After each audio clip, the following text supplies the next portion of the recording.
Imagina que eu chego para você e pergunto: e aí, o que você faz no final de semana? Provavelmente você vai responder alguma coisa como: eu durmo até tarde, eu jogo um videogame e eu leio um livro. Geralmente a gente faz várias atividades, só que numa conversa desse tipo a gente cita apenas algumas como exemplo. E é justamente para dar essas ações de exemplo, para citar frases como exemplo de um contexto, que no japonês nós usamos a estrutura tari tari suru. Essa frase, por exemplo, em japonês nós poderíamos falar: Osoku made nettari, game o shitari, hon o yondari shimasu.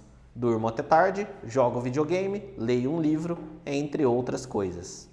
E perceba que no final da frase nós colocamos um shimasu, que é o verbo fazer. E é ele que nós vamos flexionar para dar o tempo, né? Colocando ele no passado, no negativo, deixando formal ou informal. Todos os outros verbos das outras ações ficam nessa forma tari. E essa ideia de entre outras coisas, ela fica também já implícita só de você utilizar a forma tari, ou seja, a estrutura tari tari suru. Para você passar os verbos para essa forma é muito simples. Você precisa antes conhecer a forma conclusiva, também conhecida como forma tá. Se você ainda não conhece, leia lá o livro Desvendando a Língua Japonesa, totalmente gratuito, link na descrição. Leia ele na parte que ele fala disso, que ele ensina como flexionar os verbos da forma de dicionário para a forma tá. Uma vez sabendo passar essa forma, é extremamente simples passar para a forma tari. Olha alguns exemplos aqui.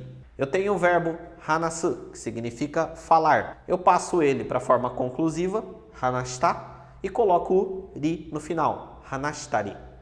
Aqui eu tenho o verbo taberu, que significa comer. Eu passo ele para a forma conclusiva, tabeta, e coloco o ri no final, tabetari.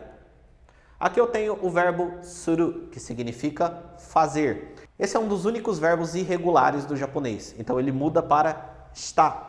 Uma vez feito isso, shitari, que é ele na forma tari. O mais importante é você ver que quando você encontrar um verbo na forma tari, você está diante de uma exemplificação de ações. Então está implícito ali a ideia de entre outras coisas, ou que aquela frase é um exemplo de alguma coisa. Vamos ver mais algumas frases utilizando essa estrutura. Osoku made nettari, game o shitari, hon o yondari shimashita. Dormi até tarde, joguei videogame e li um livro. Essa é a mesma frase que foi dada no exemplo do começo, só que agora nós flexionamos o verbo shimasu do final para shimashita. E assim, todo o conjunto de ações acabou ficando no passado. Vamos ver mais um exemplo. Kyanpo o shitari, o sake o nondari, tabako o suttari shimasen. Eu não pratico jogos de azar, não bebo álcool e não fumo. Ou faço coisas do gênero aí entre parênteses. Ou seja, ele está dando exemplo de coisas que ele não faz. Mais um exemplo. Chikan ga nai no de game o shitari, suki na hon o yondari dekimasen. Como eu não tenho tempo, eu não consigo jogar videogame, ler livros que eu gosto, entre outras coisas. Perceba que nesse caso, no final nós colocamos o dekimasen, que é o verbo dekiru, que significa conseguir. Só que aqui ele está na negativa, então eu não consigo fazer coisas como jogar videogame ou ler livros que eu gosto. E dessa forma podem ser exemplificadas aí inúmeras ações. Só que o mais comum é você citar duas ou três. E pode acontecer também de ter apenas um verbo na forma tari dentro da frase, para fazer uma exemplificação. Olha só, hon o yondari suru.